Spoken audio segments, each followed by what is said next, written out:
Vamos continuar o livro de Atos, exatamente onde eu parei há 5 meses atrás. Deixe-me fazer uma recapitulação com vocês, antes de nós entrarmos na leitura e na exposição do texto.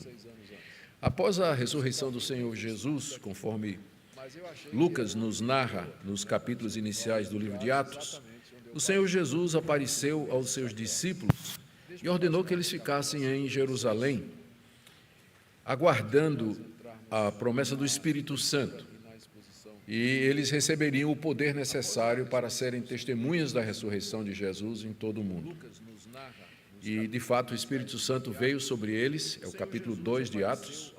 A igreja estava reunida, era cerca de 120 pessoas, aconteceu no dia de Pentecostes, e Pedro ali prega um sermão para as multidões, e o número das pessoas que creram na sua palavra, que creram no Evangelho, chegou a 3.000 homens, conforme o relato de Atos. No capítulo 3, na sequência, Lucas conta o episódio. Havia muitas curas feitas pelos apóstolos, mas Lucas destacou essa daqui no capítulo 3, de um aleijado que morava na entrada, ou vivia na entrada do templo, em uma das portas. E Pedro cura aquele homem e depois prega um sermão para a multidão que se reuniu ali, espantada com aquilo que havia acontecido, porque aquele aleijado era conhecido da cidade toda. Então, algo extraordinário havia acontecido, né? E o pessoal queria saber que poder era aquele que podia mudar a vida daquele homem.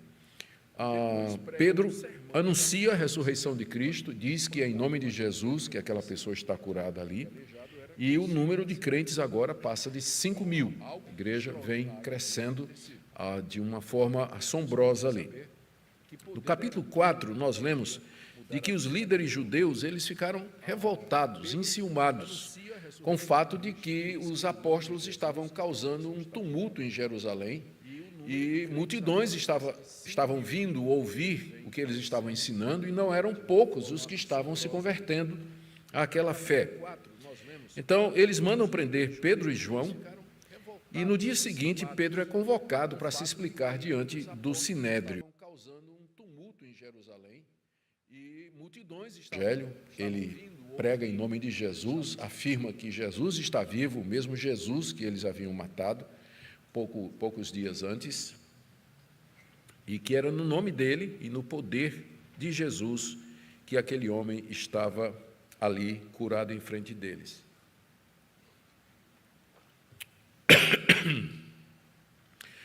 O Sinédrio, então, não conseguiu motivo para prendê-los, não tinha razão nenhuma para prendê-los. Além do mais, a multidão, a cidade toda parecia estar a favor dos apóstolos.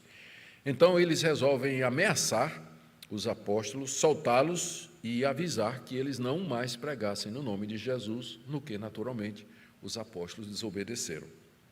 No capítulo 5, Lucas traz a história de um casal chamado Ananias e Safira, que tentou iludir os apóstolos doando uma parte do dinheiro da venda de uma propriedade, dizendo que era totalidade. Eles não eram obrigados a fazer nada disso, os apóstolos não estavam requerendo doações de ninguém, mas o ponto aqui é que eles queriam parecer que eram piedosos ao entregar um valor, dizendo que era a soma do apurado, era o total do apurado por um terreno que eles tinham, quando na verdade não era. Eles tinham guardado um pouco para a aposentadoria deles, quando ficassem mais velhos depois. E o Espírito Santo revelou isso a Pedro, e eles são desmascarados e sofrem o juízo imediato de Deus. Eles morrem ali na entrada do local onde os apóstolos se reuniam. E a igreja continuava a crescer. E com isso, os líderes dos judeus, incomodados, mandam outra vez prender os apóstolos. Nós temos aí o relato no capítulo 5. Mas de noite nós lemos que Deus mandou um anjo e soltou os apóstolos da prisão e disse: vão para o templo de volta e continuem a pregar a palavra de Deus. E aí Pedro então volta ao templo e de manhãzinha, no sacrifício da manhã, quando o templo estava apinhado de gente, ele anuncia em Jesus Cristo o perdão de pecados e o cumprimento da esperança messiânica de Israel. E quando então os líderes sabem disso, mandam buscar os apóstolos, trazem-nos para uma reunião do Sinédrio e perguntam, não é? Nós não dissemos a vocês que não era para pregar nesse nome? E é quando eles dão aquela resposta bem conhecida: é melhor obedecer a Deus do que obedecer aos homens. Nós temos a ordem de pregar o Evangelho, nós não vamos nos submeter a vocês. E eles não vão se calar. E é nesse momento que aparece um fariseu chamado Gamaliel, que dá o seu parecer de soltar os apóstolos e esperar para ver o que é que vai acontecer, porque houve 2 casos parecidos antes de revoltosos que apareceram ali na Judeia, atraindo uma grande multidão, mas mataram o líder e a multidão se dissolveu. Então Gamaliel imaginou que a mesma coisa haveria de acontecer. Jesus foi morto, os seus líderes deveriam ser dispersos. E se não, aquilo era um sinal de que era obra de Deus e, portanto, os judeus deveriam ter cuidado para não se ver lutando contra o próprio Deus. Dessa feita, os apóstolos são açoitados, ameaçados e continuam a pregar e a testemunhar de Jesus Cristo em Jerusalém. Capítulo 6 começa com a narrativa da criação de um grupo que nós chamamos de diáconos, para atender a uma necessidade da crescente igreja. Se vocês acompanharam direitinho a história toda, no dia de Pentecostes, quando Pedro pregou aquele sermão, que quase 3.000 pessoas se converteram, muitas daquelas pessoas eram peregrinos que tinham vindo das mais diversas províncias do Império Romano para participar da festa de Pentecostes, como a lei de Moisés determinava. Então, aparentemente, muitos daqueles, com suas famílias, ficaram em Jerusalém, porque eles creram no Messias, eles creram que Jesus é o Messias, e resolveram ficar ali na comunidade, junto com seus irmãos em Cristo, não voltaram para casa. E a pergunta é, como é que esse povo ia comer? Criou um problema social, de onde vem comida para esse pessoal? Então, nós já vimos como várias pessoas estavam vendendo propriedades e dando ofertas vultuosas para a igreja, para os apóstolos, para que os apóstolos administrassem e cuidassem que não faltasse comida para ninguém, que todos fossem bem atendidos. Mas era muita gente, eram só 12 apóstolos, eles não tinham condição de pregar, anunciar o reino de Deus, atender as pessoas e ainda cuidar das viúvas e dos necessitados ali. E o resultado é que começou a ter murmuração, gente que não estava sendo atendida com a cesta básica e, portanto, estava reclamando. Os apóstolos perceberam isso e, com muita sabedoria, eles resolveram delegar essa parte a um grupo que foi eleito pela própria comunidade. 7 homens cheios do Espírito Santo, cheios de fé. Os nomes deles estão aí no versículo 5 do capítulo 6, Estevão, Filipe, Prócoro, Nicanor, Timão, Pármenas e Nicolau. São nomes gregos, ou seja, de judeus da dispersão, não eram judeus da Judéia. Então ninguém poderia dizer que estava havendo preconceito, porque quem ia administrar agora era o pessoal da dispersão, cujas viúvas estavam sendo não atendidas.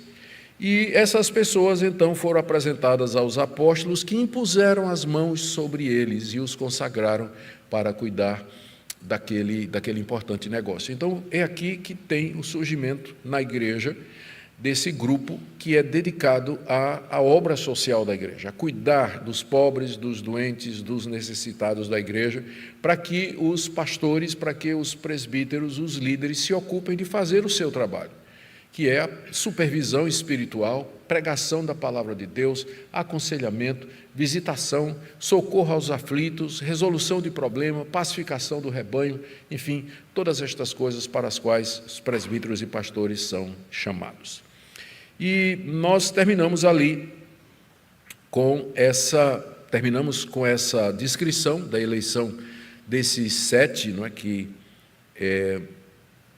não, o nome diácono, eu me lembro que eu comentei para vocês, o nome diácono não aparece aqui, mas o verbo diaconizar, que significa servir, ele aparece pelo menos 3 vezes aqui no texto, no original. Então, não aparece o nome diácono, mas aparece o verbo que indica a função, que eles eram pessoas que iam servir, eram pessoas que iriam ajudar a igreja nessa área.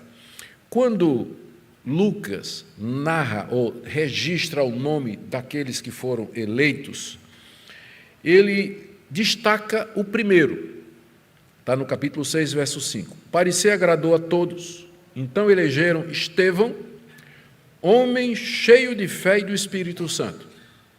E aí ele diz, Filipe, do qual ele não adjetiva, não diz absolutamente nada, Prócoro, um ilustre desconhecido, Nicanor, também um ilustre desconhecido, Timão, Pármenas, também desconhecidos, Nicolau, talvez seja o Nicolau, que mais adiante vai se desviar e criar a seita dos Nicolaitas, que aparece lá em Apocalipse, mas a gente não tem certeza. Alguns estudiosos acham que é esse aqui, que vai ser o fundador da seita dos Nicolaitas. Não foi Nicodemos quem fundou a seita dos Nicolaitas, mas Nicolau, se é que foi ele aqui. Mas o ponto aqui é que Lucas, já antecipando o que é que ele vai narrar, ele dá destaque à pessoa de Estevão, que é a personagem importante a partir do capítulo 6, final do capítulo 6 e todo o capítulo 7, certo? E é sobre Estevão que nós vamos falar nessa noite. Vamos ler então do verso 8 até o verso 15, eu peço que você acompanhe na sua Bíblia. Estevão, cheio de graça e de poder, fazia prodígios e grandes sinais entre o povo. Então alguns dos que eram da sinagoga, chamada dos libertos, dos sireneus, dos alexandrinos e dos da Cilícia e da província da Ásia, se levantaram e discutiam com Estevão. Mas eles não podiam resistir à sabedoria e ao espírito pelo qual ele falava. Então subornaram alguns homens para que dissessem, ouvimos este homem proferir blasfêmias contra Moisés e contra Deus. Atiçaram o povo, os anciãos e os escribas, e investindo contra Estevão, o agarraram e levaram ao sinédrio. Apresentaram testemunhas falsas que disseram, esse homem não para de falar contra o lugar santo e contra a lei. Nós o ouvimos dizer que esse Jesus, o Nazareno, destruirá esse lugar e mudará os costumes que Moisés nos deu. Todos os que estavam sentados no sinédrio, fitando os olhos em Estevão, viram seu rosto como se fosse rosto de anjo. Até aqui. Pai querido, diante da Tua palavra, nós pedimos a iluminação do Espírito Santo, para que possamos compreendê-la, não somente o que ela significou quando foi escrita, mas também o seu sentido para nós hoje. Abençoa o Teu povo aqui reunido nessa noite e em todo lugar onde Teu nome é verdadeiramente invocado. Em nome de Jesus. Amém. Muito bem, queridos, no verso 8 nós temos o relato aí que Lucas nos dá do ministério de Estevão em Jerusalém. Estevão era um dos diáconos, diz o texto aí que ele era homem cheio de fé e do Espírito Santo, e repete no verso 8 dizendo que ele era cheio de graça e de poder. Ele era pleno do Espírito Santo, ele era dominado pelo poder de Deus, era revestido do Espírito Santo, para o ministério, para o que ele foi designado. Ele foi designado para cuidar dos órfãos e das viúvas e distribuir alimentos. Mas a algumas pessoas Deus dá dons em abundância. Estevão não somente foi escolhido por ser um homem de boa reputação e que tinha cuidado para com os pobres, mas também porque ele tinha essa habilidade, essa capacidade de testificar e de pregar a respeito de Jesus Cristo. Então, há determinadas pessoas, através da história da igreja, que Deus levanta, a quem Deus orna e agracia com dons diversos. E essas pessoas são boas em tudo que elas fazem, e são muitas coisas que elas podem fazer. Então, a gente fica feliz quando tem um dom e que a gente exerce bem. Mas Estevão, ele agora é chamado para duas coisas, cuidar dos órfãos e das viúvas e agora para pregar o Evangelho de Cristo Jesus. Para isso ele estava cheio de graça e de poder. A graça aqui é a graça de Deus, é o favor de Deus para deixar claro que o que vai acontecer, que a capacidade dele não provém dele, mas da ação do Santo Espírito no coração dele. E o poder aqui era um poder para realizar sinais e prodígios, como nós lemos aí. Ele é o primeiro no livro de Atos a exercer esses dons extraordinários depois dos apóstolos, porque até aqui, nos relatos que nós lemos de sinais e prodígios operados em Jerusalém, são os apóstolos que faziam estes sinais e prodígios. Aqui é o primeiro caso de alguém que não era do grupo dos 12, que está fazendo sinais e prodígios. Por que ele? Vocês devem lembrar que os apóstolos impuseram as mãos sobre ele. Eles receberam a ordenação diretamente dos apóstolos. Tanto é que o Filipe, outro que é mencionado aqui, e que vai aparecer no capítulo 8, ele também vai fazer sinais e prodígios. E é o segundo que vai fora da lista dos 12, que recebeu essa capacidade extraordinária. Esses sinais e prodígios tinham como objetivo demonstrar aos judeus descrentes que a mensagem que Filipe estava trazendo era verdadeira. Ele estava falando a respeito de Cristo, de que ele era o Messias.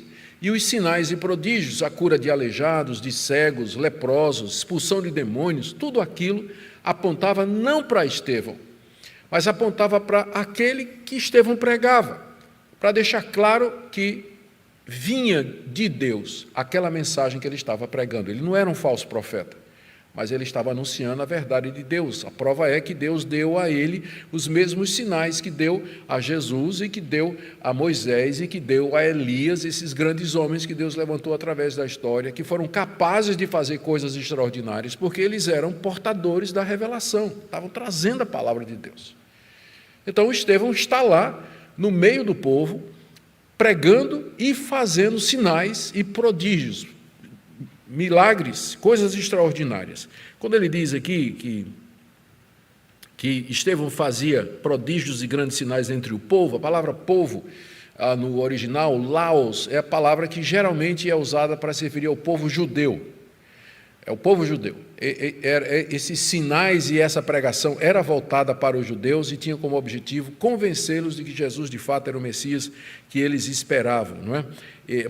Eles ainda não eram crentes, mas os sinais eram voltados para isso. E aqui é um detalhe que me ocorreu hoje, enquanto eu estava meditando aqui, é que os sinais e prodígios, quando eles são feitos, eles geralmente são feitos visando os descrentes. Porque se você já é convencido, se você já é crente, você não precisa de um milagre para você acreditar, porque você já acredita. Mas os sinais e prodígios eram voltados para convencer os descrentes de que aquilo que estava sendo pregado era verdadeiro. Eu digo isso porque às vezes as pessoas dizem assim, lá na minha igreja, onde nós cremos nos dons espirituais, tem muitos sinais e prodígios e maravilha. Mas aqui nessa igreja, onde as pessoas são meio assim, não acontece nenhum. Mas eu acho que devia ser exatamente o contrário, não é? Os sinais e prodígios não são para convencer os descrentes, eles deveriam era acontecer aqui, para nos convencer de que, de fato, eles são contemporâneos, que eles existem, e que tem pessoas com a mesma autoridade. Mas, entende, muitos curandeiros e fazedores de milagres fazem para a bolha, para a clientela que já está convencida, né, que não precisa daquilo, porque ele já acredita. Estevão fazia sinais e prodígios no meio do Laos, do povo de Jerusalém, aquele povo da aliança, o povo incrédulo que não queria ouvir a palavra de Deus, que tinha matado Jesus Cristo 50 dias antes, no dia de Pentecostes. Era ali no meio que esses sinais estavam sendo feitos. Embora não seja dito, né, era certo que Estevão aqui estava pregando a Cristo como Messias. Verso 8, então, nos dá um resumo do ministério de de Estevão ali em Jerusalém. Do verso 9 a 14, nós temos a reação, porque era impossível que isso acontecesse sem que houvesse uma reação. Certamente muita gente se converteu, mas muita gente não. Muita gente pode ver sinais e prodígios e não acreditar em nada daquilo, achar que aquilo é mentira, deve ter outra explicação, a pessoa está iludindo, está manipulando, a pessoa não era de fato doente, né, não ficou curada de verdade, pode ser coisa do diabo, né, tem tanta explicação que as pessoas dão, que milagre em si ele acaba não convencendo ninguém se não for acompanhado da palavra que explique. E não tardou, então, que houvesse uma reação violenta por parte dos judeus, não de Jerusalém, mas dos judeus da dispersão, judeus helenistas que tinham vindo morar em Jerusalém, e talvez alguns deles por ocasião do Pentecostes. Diz aí no verso 9 que se levantaram contra Estevão alguns que eram da sinagoga chamada dos libertos, dos sireneus, dos alexandrinos e dos da Cilícia e da província da Ásia. Esses se levantaram e discutiam com Estevão. A gente não tem muita certeza exatamente o que é que Lucas queria dizer aqui. Será que ele está dizendo que a gente sabe hoje, pela arqueologia, que na época de Jesus havia mais de 100 sinagogas em Jerusalém, porque o judaísmo era dividido, tinha linhas. Às vezes a gente pensa no judaísmo como sendo uma coisa uniforme, monolítica, mas não. Eles tinham messiânicos, eles tinham judeus, os essênios, eles tinham os fariseus, eles tinham os saduceus, eles tinham os zelotes, eles tinham aqueles que eram os herodianos. Então, eles tinham denominações, né, dentro do judaísmo. Então, tinha centenas de sinagogas em Jerusalém. Era muito confuso também para quem não entendesse o panorama religioso daquela época. Então, os membros de algumas dessas sinagogas se reuniram. Talvez o que unisse o esforço deles é que todos eles eram helenistas, eles eram de fora de Jerusalém, mas os membros dessas sinagogas se levantaram contra Estevão. E Lucas aqui identifica alguns. Ele fala da sinagoga chamada dos libertos, que pode ser uma referência ao fato de que os membros daquela sinagoga eram ex-escravos que tinham sido libertados, judeus que eram escravos e que tinham sido libertos agora. Então, a sinagoga dele era chamada de libertos. Havia a sinagoga dos sireneus, é uma região chamada Cirene, com C, e você vai perceber que no dia de Pentecostes aparece gente de Cirene lá também para ouvir a palavra de Deus. Havia a sinagoga dos alexandrinos. Alexandria era a segunda maior cidade do Império Romano, ela só perdia para Roma, ficava no norte da África, e tinha uma comunidade muito grande de judeus, e tinha essa sinagoga dos alexandrinos lá em Jerusalém também. Havia a sinagoga daqueles que eram da Cilícia. Cilícia era a província da qual vinha Saulo de Tarso, Tarso da Cilícia, né? Era o estado onde tinha a cidade de Tarso, que era onde Saulo de Tarso havia nascido.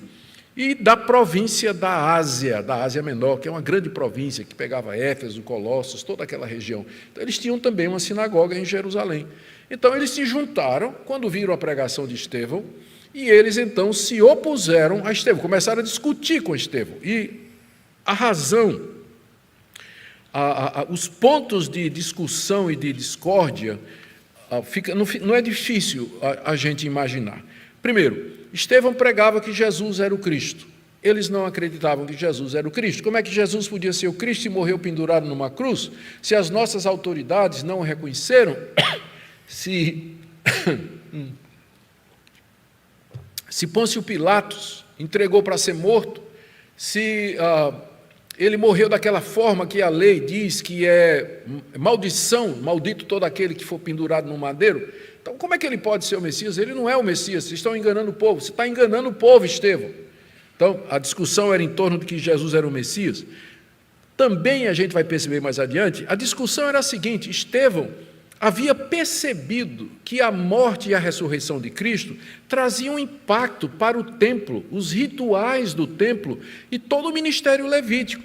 Então, Estevão estava dizendo que a circuncisão, os sacrifícios, a dieta dos judeus, as festas não valiam mais, porque em Cristo tudo aquilo foi cumprido. Imagina você pregar isso em Jerusalém, não é?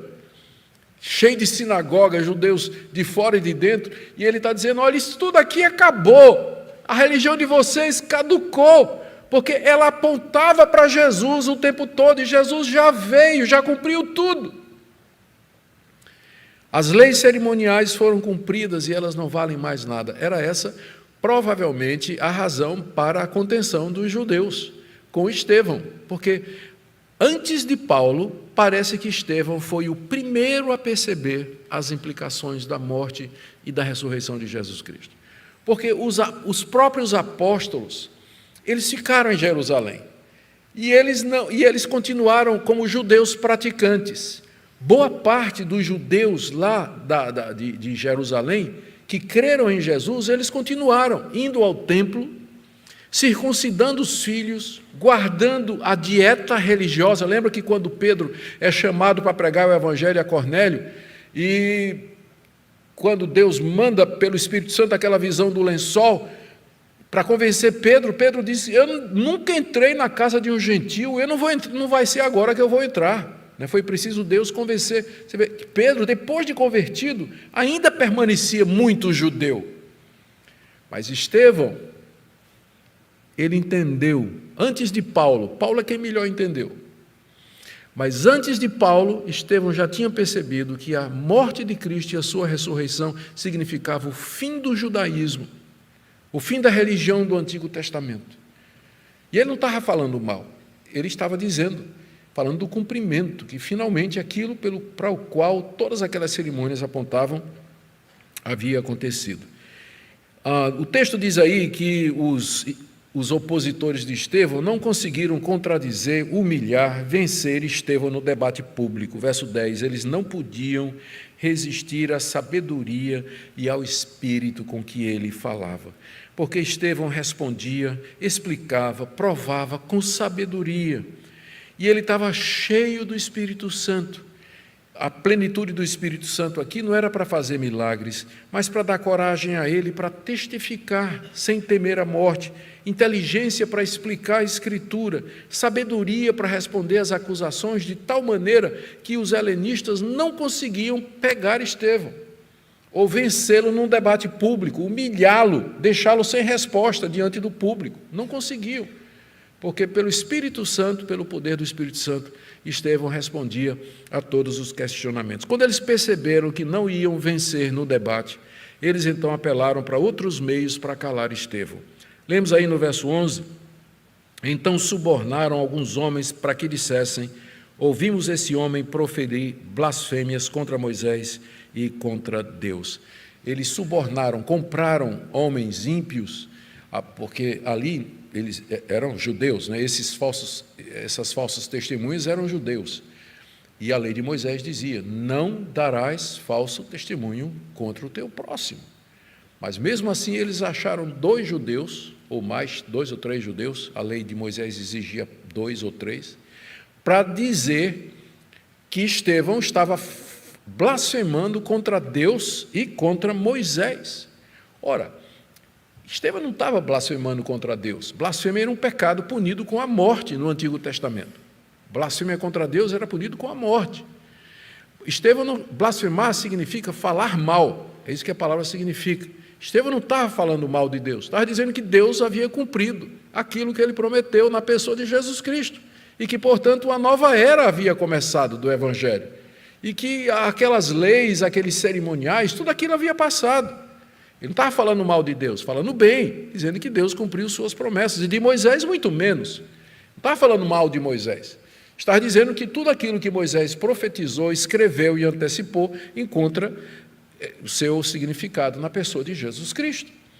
Mas aí, a falsa testemunha é aquela que pega um pedaço da verdade e torce de maneira a apresentar uma mentira completa. E foi exatamente o que aconteceu.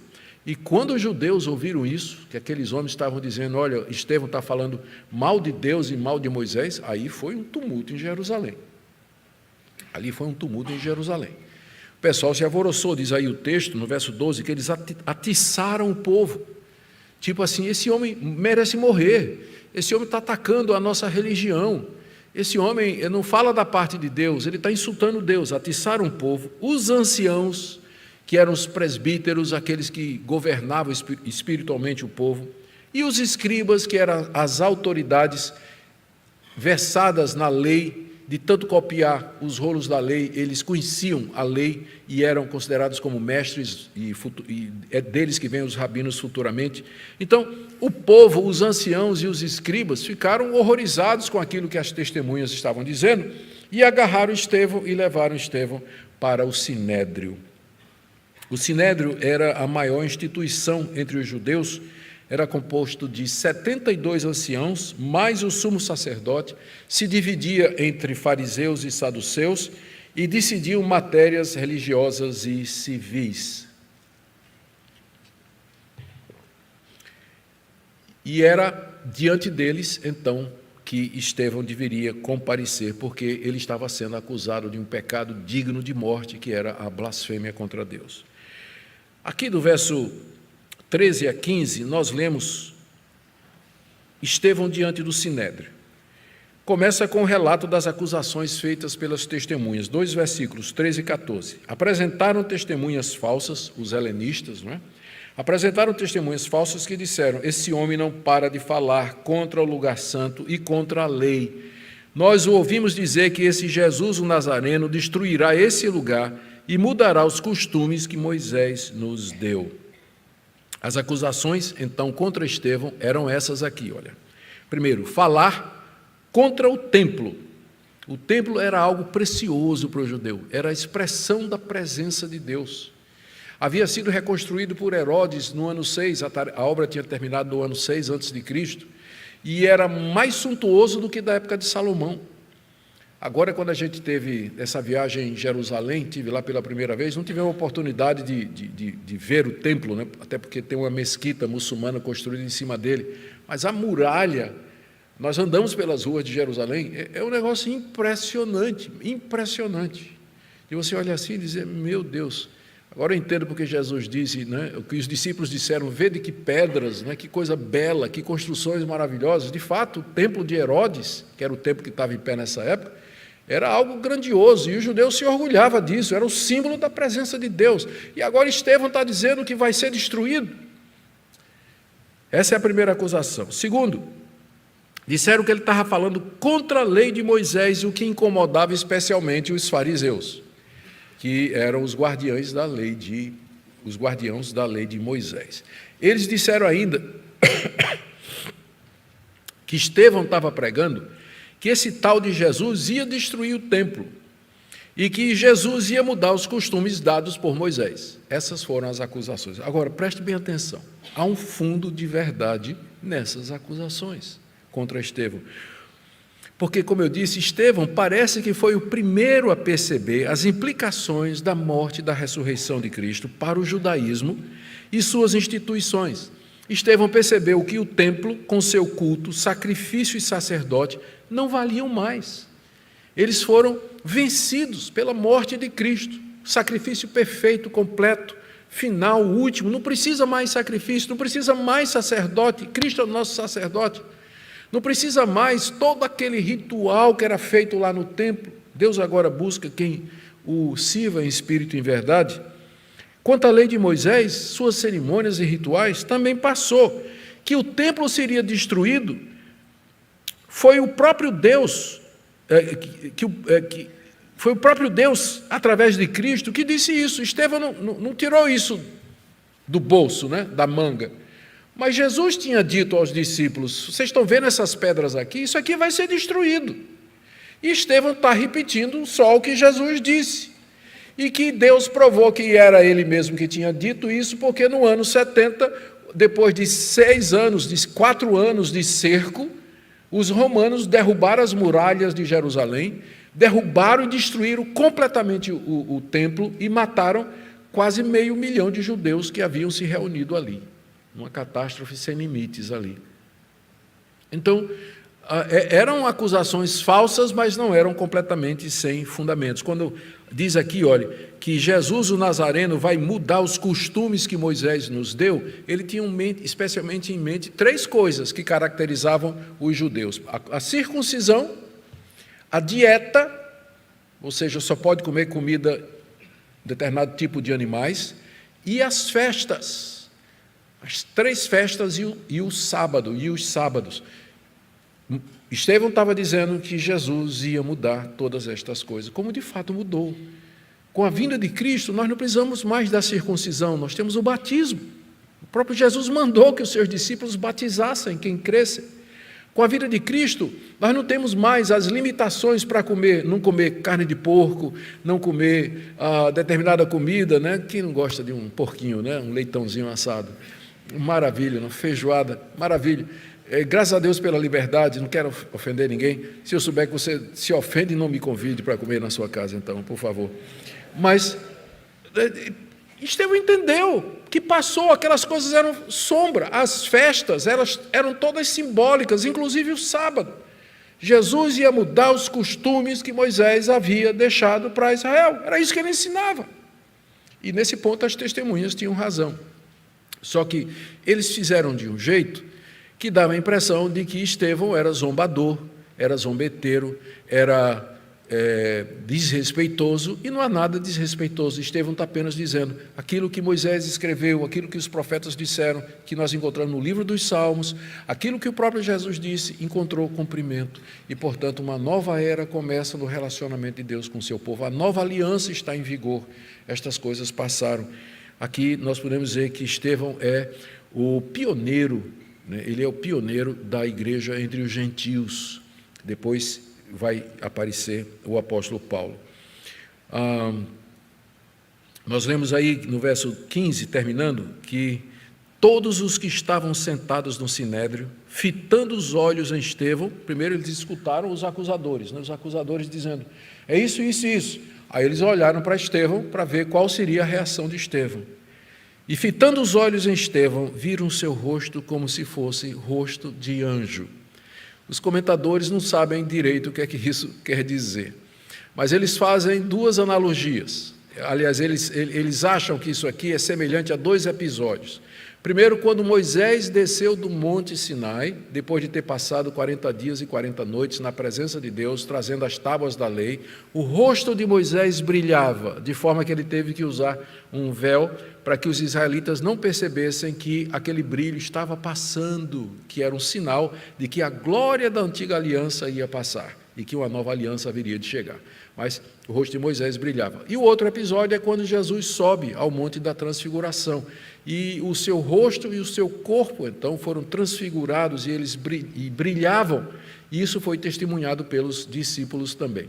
Talvez tenha sido isso que aconteceu com o rosto de Estevão, um pouco da glória de Deus desceu sobre ele ali. Ele já era cheio do Espírito Santo, fazia sinais e prodígios, pregando o Evangelho de uma maneira corajosa, pioneira ali no coração de Jerusalém, e ele vai, depois disso, pregar. Nós vamos ver aqui o sermão de Estevão nas segunda-feiras sequentes, e ele vai morrer por isso, ele vai ser apedrejado. Ele é o primeiro mártir cristão, Estevão.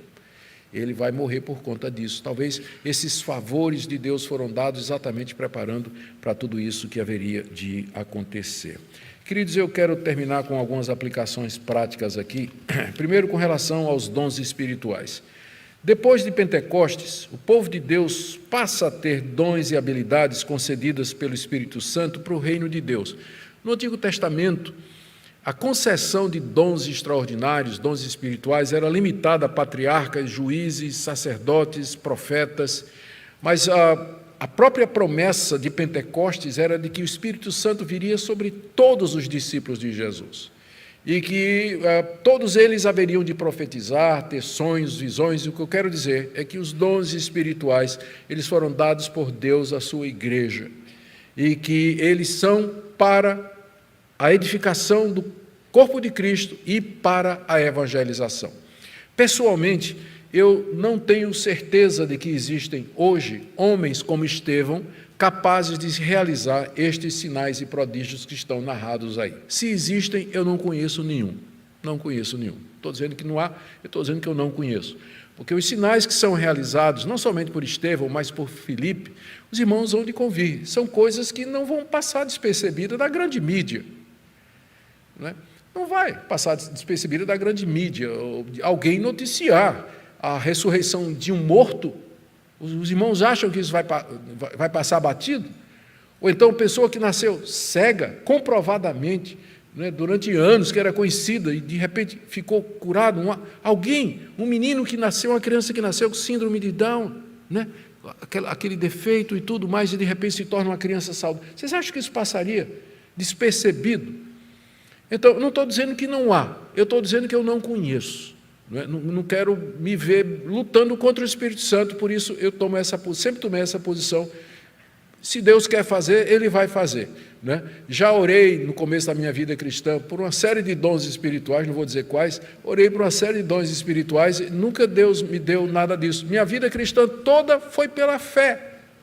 Já pedi a Deus manifestações, tipo assim, quero ver alguma coisa, quero sentir alguma coisa, faz alguma coisa que eu olhe assim e diga, é Deus, tem que ser Deus. Eu sou a encarnação daquilo que está na Bíblia, né? Vivemos por fé e não por vista. Minha vida toda foi vivendo por fé. Tem outros irmãos que parece que Deus deu outras coisas. Eu quero me alegrar com eles. Mas eu sempre tive que andar pela fé. Crendo naquilo que eu não vejo, acreditando naquilo que às vezes não sinto, perseverando naquilo que eu não ouço, som de asa de anjo, o farfalhado das asas do anjo Gabriel vindo trazer uma mensagem numa revelação de noite. Deus sabe o porquê. Mas uma coisa eu sei, e por mais que alguns irmãos valorizem tudo isso, lembremos que estes sinais e essas manifestações, elas em si não têm valor se não for acompanhada pela palavra de Deus. Porque o que converte, o que transforma, o que informa, o que muda, o que o Espírito usa para transformar vidas, é a palavra que Ele inspirou. É a palavra que Ele inspirou. Minha segunda aplicação é com respeito ao templo e à lei de Moisés. E vocês, tenho certeza, já imaginaram o que é que eu vou dizer. As instituições do Antigo Testamento, como Estevão claramente percebeu, se cumpriram em Cristo Jesus. O cumprimento das palavras de Estevão, referente a Jesus, o templo e a lei, estão evidentes na história. O templo, de fato, foi destruído. E eu digo isso, eu não canso de bater nisso, eu não entendo porque existem irmãos de igrejas evangélicas, pastores, que insistem no judaísmo, ou trazer de volta aquilo que Estevão já percebeu que tinha passado. Gente, quando tivemos agora em Jerusalém, nós fomos a um lugar lá onde, tradicional, vamos lá no Rio Jordão. Né? Então, quando vai ao Rio Jordão, qual é a primeira coisa? Vou me batizar de novo. Né? Pastor Cláudio ameaçou, quem se batizar de novo, eu expulso da igreja. Né?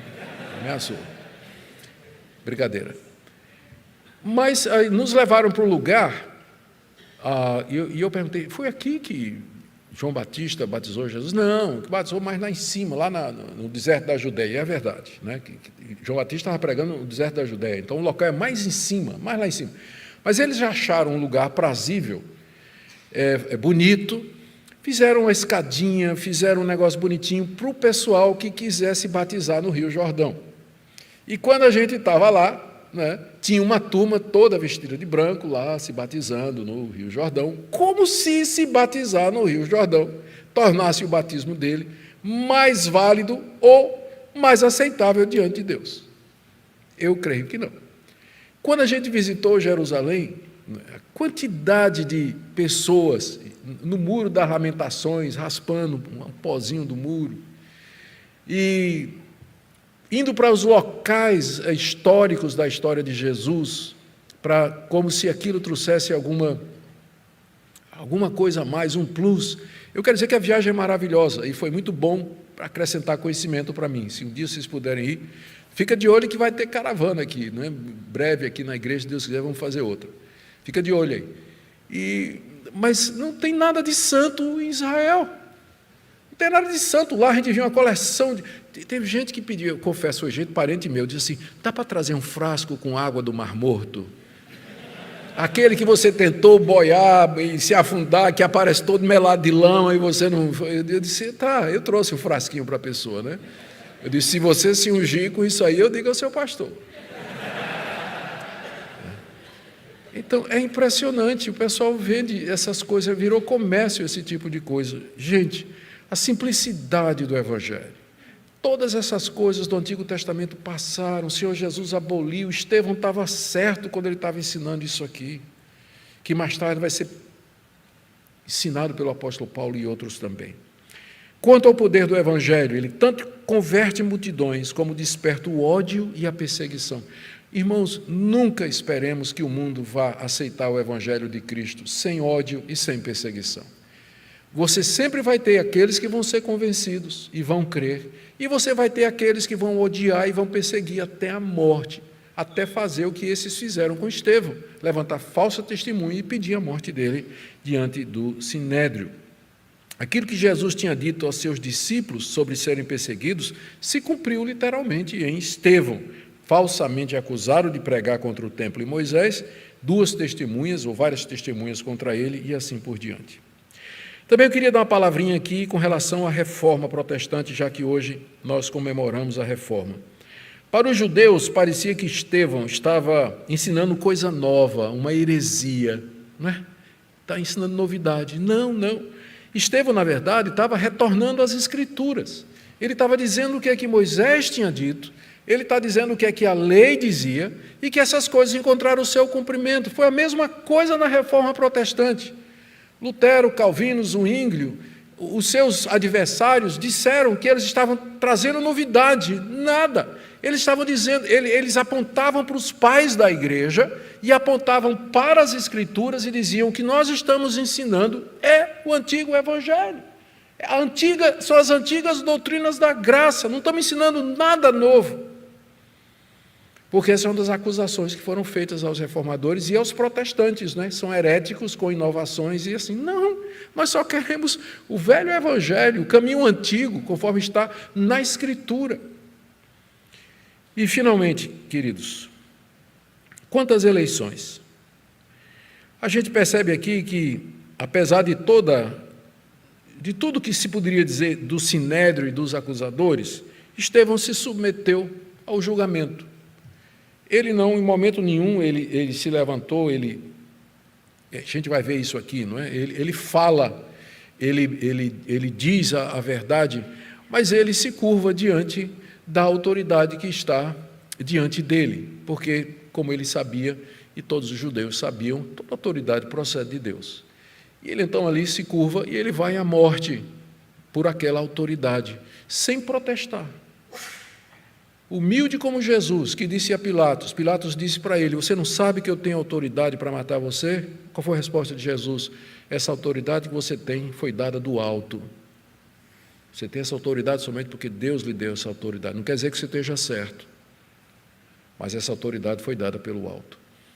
Nesses dias pós-eleição, os dias pós-eleição, eu me lembro que eu coloquei alguma coisa no Twitter, a teologia dos crentes vai ser testada no dia seguinte às eleições, qualquer que seja o resultado.